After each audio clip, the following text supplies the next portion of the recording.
Osama bin Laden al Qaeda नामक खूंखार आतंकी संगठन का मुखिया। दोस्तों, इस संगठन ने 11 सितंबर 2001 में पूरे अमेरिका को हिलाकर रख दिया। अमेरिका के न्यूयॉर्क शहर वर्ल्ड ट्रेड सेंटर पर हमला किया। इसके साथ साथ कई देशों में टेररिज्म फैलाने और आतंकी गतिविधि को संचालित करने का कार्य किया। 2 मई 2011 को एबटाबाद पाकिस्तान में अमेरिकी सेना ने एक ऑपरेशन में ओसामा बिन लादेन को मार गिराया। ओसामा को मरने के बाद ओसामा की डेड बॉडी को समुद्र के बीचों बीच दफनाया गया। आखिरकार क्यों किया गया ऐसा ओसामा बिन लादेन के साथ? क्यों उसकी डेड बॉडी को पानी में दफनाया गया? सो चलिए डिस्कस करते हैं इस मिस्ट्री को, but before subscribe to World Aware. So दोस्तों, पहले थोड़ी नजर डालते हैं ओसामा की हिस्ट्री पर कि वो कैसे खूंखार आतंकवादी बना। दोस्तों, अमेरिका में हुए न्यूयॉर्क शहर हमले का मास्टरमाइंड ओसामा बिन लादेन एक सऊदी रईस बिजनेसमैन का बेटा था। ओसामा पढ़ाई लिखाई के दौरान ही धार्मिक कट्टरपंथियों के संपर्क में आ गया और वह वहीं से उसका झुकाव आतंकवाद की तरफ होने लगा। ओसामा का जन्म 1957 में सऊदी अरब में हुआ था। ओसामा के फादर की मृत्यु 1968 में हो गई जब ओसामा मात्र 11 साल का ही था।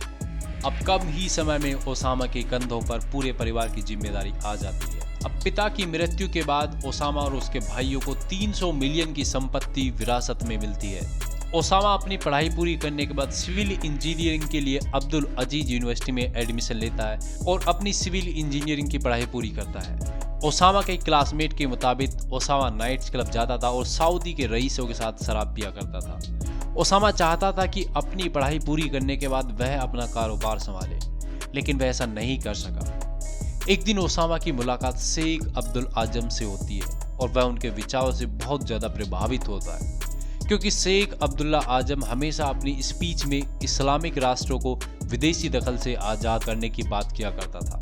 ओसामा ने पहली बार 1980 में अफगान वॉर में हिस्सा लिया और वह लड़ते लड़ते पाकिस्तान के पेशावर में जा पहुंचा। ओसामा 1970 में ही कई कट्टरपंथी गुटों के साथ जुड़ चुका था। ओसामा पेशावर पहुंचने के बाद वहां के लोगों को सऊदी अरब से मदद दिलवाने लगा।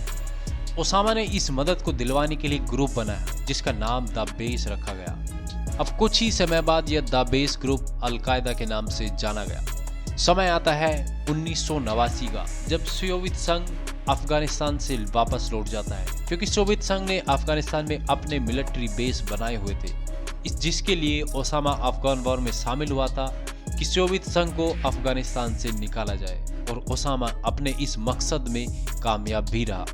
दोस्तों, इसके बाद ओसामा वापस अपनी जन्मभूमि सऊदी अरब लौट जाता है और वह अपने संगठन को मजबूत करने में जुट जाता है। अब कुछ ही समय बाद अल-कायदा ग्लोबल ग्रुप बन जाता है। जब ये बात अमेरिका और अदर्स कंट्रीज को पता लगती है तो सभी सऊदी अरब पर प्रेशर डालते हैं और बोलते हैं कि ओसामा और उसके परिवार को अपने देश से निकाल दो। अब ओसामा को सऊदी अरब से निकाले जाने के बाद ओसामा सूडान पहुंच जाता है और वहां अपने संगठन को मजबूत करने के लिए विदेशी फंडिंग के जरिए आतंकी कैंप में आतंकवादियों को ट्रेनिंग देना शुरू करता है, और उसका सबसे पहला मकसद यही होता है कि अमेरिका को मुस्लिम देशों से भगाना। समय आता है 1992 का, जब अल-कायदा ने अपना पहला हमला किया, और ये हमला यमन के अदेन के एक होटल में किया था, जिसमें 2 ऑस्ट्रेलियन टूरिस्ट मारे गए। इसके बाद 1993 में अमेरिका के वर्ल्ड ट्रेड सेंटर पर उस समय का सबसे बड़ा हमला किया गया। इसके बाद 1995 में तंजानिया और नैरोबी में अमेरिकी एम्बेसी के बाहर एक बॉम्ब ब्लास्ट किया गया, जिसमें 224 लोगों की मौत हुई। अब इन सभी हमलों के बाद ओसामा अमेरिका की मोस्ट वांटेड लिस्ट में आ चुका था। दोस्तों, 1996 में ओसामा बिन लादेन को सूडान से भी निकाल दिया गया, जिसके बाद वह अब सीधा अपनी पुरानी जगह अफगानिस्तान पहुंच गया। अब यहां पहुंचने के बाद ओसामा बिन लादेन ने अमेरिकी फोर्स के खिलाफ जिहाद का ऐलान कर दिया। दोस्तों, 1998 में अमेरिका की कोर्ट ने ओसामा बिन लादेन को एम्बेसी के बाहर हुए हमले का दोषी ठहराते हुए ओसामा बिन लादेन के सर पर $50 लाख का इनाम रखा।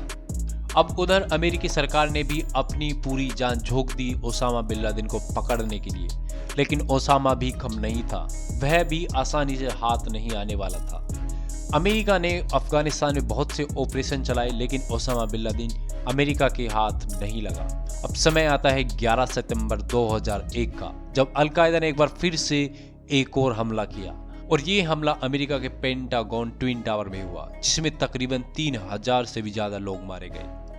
इस हमले के बाद पूरा अमेरिका हिल गया, जिसके बाद अमेरिका ने ओसामा बिन लादेन को मुख्य आतंकवादी के तौर पर पूरी दुनिया में ऐलान कर दिया। इस हमले के बाद अब अमेरिका ने भी आतंकवादियों के खिलाफ एक जंग छेड़ दी, जिसमें कई आतंकवादियों को मौत की नींद सुला दिया गया। ये जंग 10 सालों तक चलती है, लेकिन ओसामा अभी तक अमेरिका की पहुंच से बहुत दूर था। अब एक दिन अमेरिकी इंटेलिजेंस को खबर लगती है कि ओसामा पाकिस्तान के एबटाबाद में छिपा है।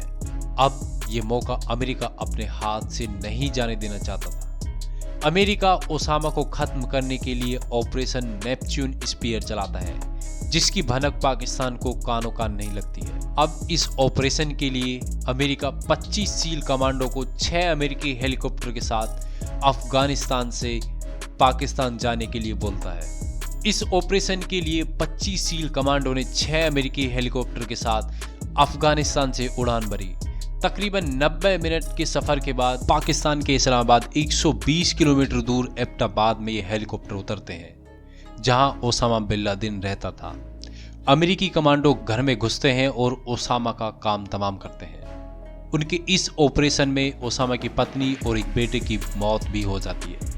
तकरीबन 40 मिनट चले इस ऑपरेशन की भनक पाकिस्तान को बिल्कुल नहीं लगती है।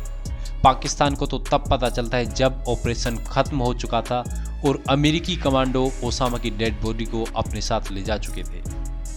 उधर अमेरिकी कमांडो ने डेड बॉडी को दफनाने की बजाय एक लोहे के ताबूत में बंद किया और समुद्र के बीचों बीच दफना दिया गया, क्योंकि सऊदी अरब पहले ही ओसामा बिन लादेन को अपने देश से निकाल चुका था। उधर अमेरिका पाकिस्तान या अफगानिस्तान को डेड बॉडी देना नहीं चाहता था, क्योंकि अमेरिका जानता था ओसामा की डेड बॉडी को लोग दफनाकर वहां पर एक मजार बना देंगे और उसे दुनिया की एक महत्वपूर्ण जगह घोषित कर देंगे। इसीलिए अमेरिका ने ओसामा को एक ताबूत में बंद करके समुद्र के बीचों बीच दफना दिया गया। सो दोस्तों, ये है एंड इस वीडियो का। जल्द ही मिलते हैं एक और मिस्टीरियस वीडियो के साथ। तब तक के लिए बने रहिएगा वर्ल्ड अवेयर पर।